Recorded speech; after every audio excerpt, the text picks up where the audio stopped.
देहरादून के एक छोटे से हॉस्पिटल में, जहां दो लड़कियों के साथ एक लड़का खड़ा था। पहली लड़की बहुत डरी हुई लग रही थी। उस लड़की ने लड़के का हाथ पकड़ते हुए कहा, राघव, राघव, क्या हम ठीक कर रहे हैं? राघव ने कहा, तुम चिंता मत करो ज्योति, मैं तुम्हारे साथ हूँ। वैसे भी इतना ज्यादा समय नहीं लगेगा। और तुम धैर्य को साथ क्यों लाई हो? ज्योति ने चिढ़कर धैर्य की तरफ देखते हुए कहा, मैं क्या करती पता नहीं। मम्मी के कौन से रिश्तेदार की बेटी है, जब से मिली है मेरे गले ही पड़ गई है। जब से आई है तब से मुझसे चिपकी हुई है। राघव ने धैर्य की तरफ देखा। वो एक छोटी सी लड़कर बैठी थी। उसकी काली आंखें काफी सुंदर थी और वह किसी अप्सरा से कम नहीं लग रही थी। मानो सारी दुनिया की खूबसूरती उसमें समाई हुई थी। राघव ने मन में कहा, यह अभी इतनी सुंदर है तो बड़ी होकर तो ये कयामत लगेगी। ज्योति ने उसका वह एक्सप्रेशन देख लिया और चिढ़कर धैर्य की तरफ देखकर मन में कहा, यह बेशरम लड़की जानबूझकर ये सब कर रही है। तभी वहां एक नर्स आई और वो ज्योति को अपने साथ ले जाने लगी। ज्योति ने जाने से पहले राघव को घूरकर देखते हुए कहा, खबरदार, जो तुम उस गांव की लड़की के पास गए तो। राघव ने कहा, तुम चिंता मत करो बेबी, मैं यही हूँ। कोई भी प्रॉब्लम हो तो तुम मुझे बुला सकती हो। वह नर्स ज्योति को रूम में ले गई। लगभग 1 घंटे बाद नर्स ने राघव को अंदर बुलाया। ज्योति सिर झुकाए बैठी हुई थी। लेडी डॉक्टर ने राघव से कहा, सॉरी सर, पर मैम ये प्रोसेस नहीं कर सकती। यह सुनकर राघव चौंक गया था। तभी डॉक्टर ने फिर से कहा, क्योंकि मैम पहले से ही प्रेग्नेंट है। दोनों यह बात सुनकर परेशान हो गए थे। फिर राघव और ज्योति बाहर आ गए। राघव ने ज्योति पर चिल्लाते हुए कहा, तुमने पिल्स क्यों नहीं ली थी? ज्योति कुछ बोल ही नहीं पा रही थी। तो राघव ने फिर कहा, अब हम उस कॉन्ट्रैक्ट का क्या करेंगे? ज्योति वहीं बेंच पर बैठ गई और कुछ सोचने लगी। तभी धैर्य उसके पास आई और कहा, दीदी, हम घर कब जाएंगे? जैसे ही ज्योति ने सिर उठाकर धैर्य को देखा तो उसके चेहरे पर एक शैतानी मुस्कुराहट आ गई। उसने धैर्य से बड़े ही प्यार से कहा, हम थोड़ी ही देर में जाएंगे, तुम यहाँ बैठो। फिर वो राघव का हाथ पकड़कर दूर खड़ी होकर उससे कुछ बात करने लगी। ज्योति ने कहा, क्या हुआ अगर मैं ये नहीं कर सकती? तुम उसे देख रहे हो, वह हमारे लिए ये काम करेगी। राघव ने उस ओर देखा। जहां ज्योति कह रही थी वहां धैर्य बैठी हुई थी। राघव ने हैरानी से ज्योति को देखते हुए कहा, तुम ऐसा कैसे कर सकती हो? वह तुम्हारी बहन है ना? ज्योति ने चिढ़ते हुए कहा, किसने कहा? वह मेरी कुछ नहीं लगती है। वह सिर्फ हमारे पुराने गांव की पड़ोस में रहने वाली लड़की है, जिसे घूमने के लिए यहाँ भेजा गया है। देखो, हमारे पास और कोई दूसरा रास्ता नहीं है। हम पैसे ले चुके हैं। राघव को धैर्य पर दया आ रही थी। उसने ज्योति से कहा, ज्योति, वह सिर्फ 17 साल की है। ज्योति ने गुस्से से राघव को देखते हुए कहा, तो तुम चाहते हो कि मैं वह सारे पैसे वापस कर दूं? तुम मुझे बताओ, क्या वह सारे पैसे अभी भी हमारे पास हैं? हमने उसमें से आधे खर्च कर दिए हैं। अब यही हमारा लास्ट ऑप्शन है।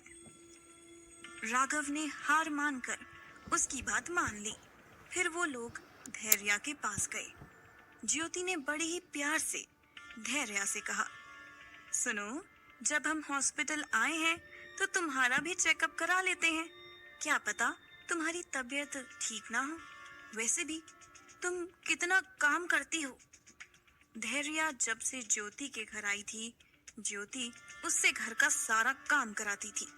धैर्य ने ज्योति को मना करने की बहुत कोशिश की, पर ज्योति जबरदस्ती उसे उस रूम में ले गई। राघव ने पहले ही अंदर जाकर डॉक्टर और स्टाफ को पैसे दे दिए थे, जिससे वह उनका काम करते। धैर्या को कुछ समझ नहीं आ रहा था। इतनी सारी मशीनों में उसे क्यों लटाया गया था। उसने डॉक्टर से भी पूछा, पर उन्होंने सिर्फ इतना ही कहा, बड़े हॉस्पिटल में ऐसे ही इलाज होता है। धैर्या एक छोटे से गांव की थी, इसीलिए उसे शहर के बारे में ज्यादा कुछ नहीं पता था और वह मान गई। लगभग 2-3 घंटों के प्रोसेस के बाद काम हो गया। डॉक्टर ने ज्योति और राघव को धैर्या का खास ख्याल रखने को कहा। फिर वह लोग घर चले गए। ज्योति की माँ शोभा ने जैसे ही तीनों को अंदर आते देखा, वह पहले तो खुश हुई। फिर उन्होंने जैसे ही धैर्या को देखा, उनके चेहरे की सारी खुशी उड़ गई और उन्होंने गुस्से में कहा, तुझे बोला था ना घर में कितना काम है, पर नहीं, तुझे तो बाहर घूमना है। अब जल्दी जा और सारा काम कर। धैर्या सिर झुकाकर अंदर जाने लगी तो ज्योति ने उसका हाथ पकड़ते हुए कहा, माँ, क्या कर रहे हो? उसकी तबीयत खराब है। डॉक्टर ने उसे आराम करने को कहा है। अब आप उससे कुछ काम मत करवाओ। शोभा ने हैरानी से अपनी बेटी की तरफ देखा, क्योंकि सबसे ज्यादा नापसंद धैर्या को उनकी बेटी ही करती थी। उसे धैर्या की खूबसूरती बिल्कुल पसंद नहीं थी, पर उन्होंने ज्यादा सवाल नहीं किए, बस घूर कर धैर्या को देखा और अंदर चली गई। ज्योति ने धैर्या को उसके कमरे में जाकर आराम करने के लिए कह दिया था और फिर राघव और ज्योति एक दूसरे को देखकर मुस्कुराने लगे।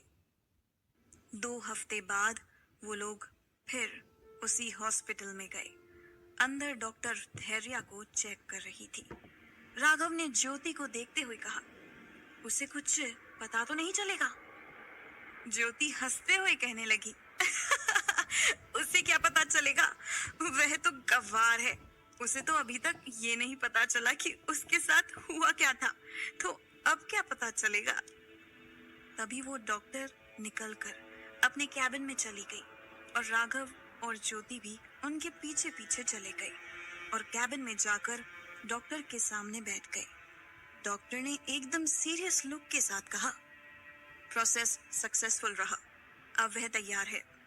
यह सुनकर ज्योति और राघव बहुत खुश हो गए थे।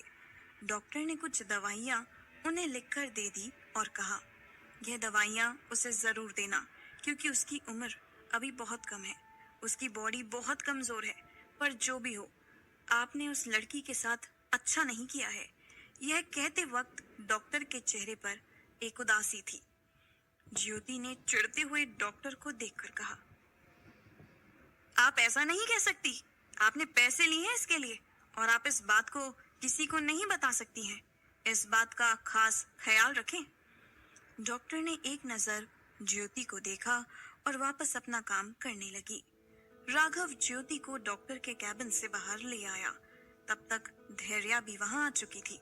उसने पूछा, दीदी, हम वापस हॉस्पिटल क्यों आए हैं?